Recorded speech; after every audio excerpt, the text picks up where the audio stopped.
Alright, so we're going to look into the downforce generated by the rear wing of a car in both straight line and oversteer or drift situations.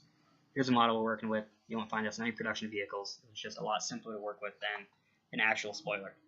Now, the rear wing works with the suspension geometry of the car, the diffuser of the vehicle to create downforce.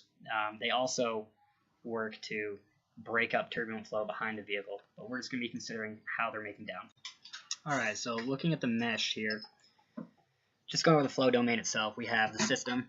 That enclosure around the wing is going to be our flow domain. I kept it small just so I could keep the number of elements down to a number that the student version could work with. And then inside we have the wing itself. So we have the inlet here on the front.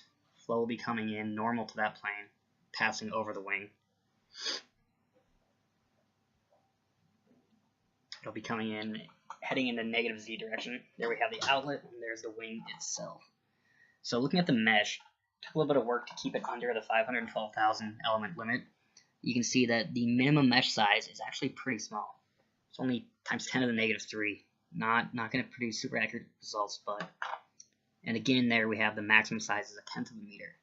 So the inflation, I have 10 inflation layers. We can see there at the end of the domain, the mesh is a lot tighter, and they're around the wing. We zoom in and we can see all those inflation layers.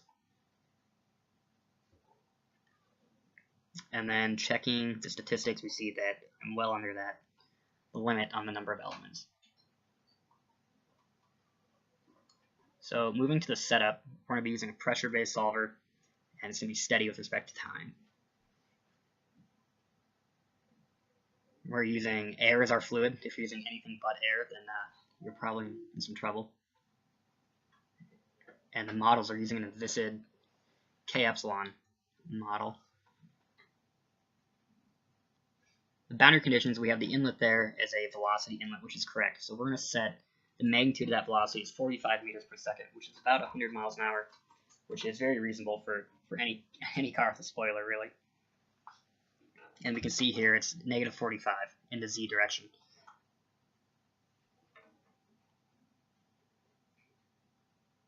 So the data file quantities we want are the total pressure and the velocity magnitude. Now we're going to run the solution.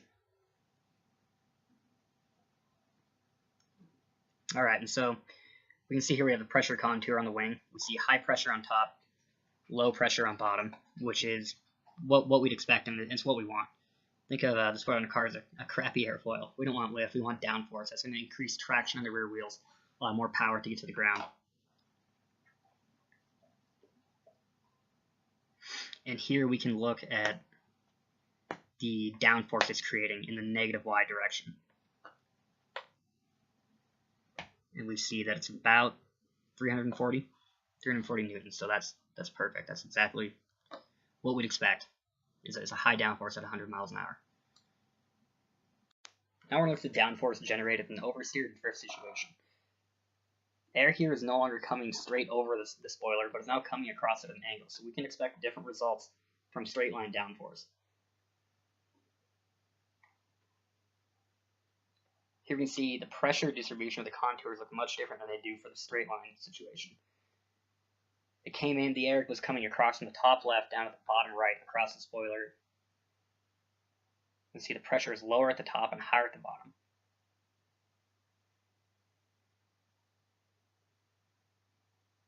And again, on the bottom of the spoiler, we have overall lower pressure than we do on the top of the wing, which again is good for downforce. So here we're only making about 230 newtons of downforce in this cross flow situation.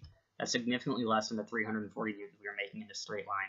And we still have the same velocity magnitude, although now we're coming in at about a 45-degree angle, so the flow is split almost equally between the Z, the negative Z, and the X direction. And we can look here and see that we're also making some force in the X direction, about 7 newtons.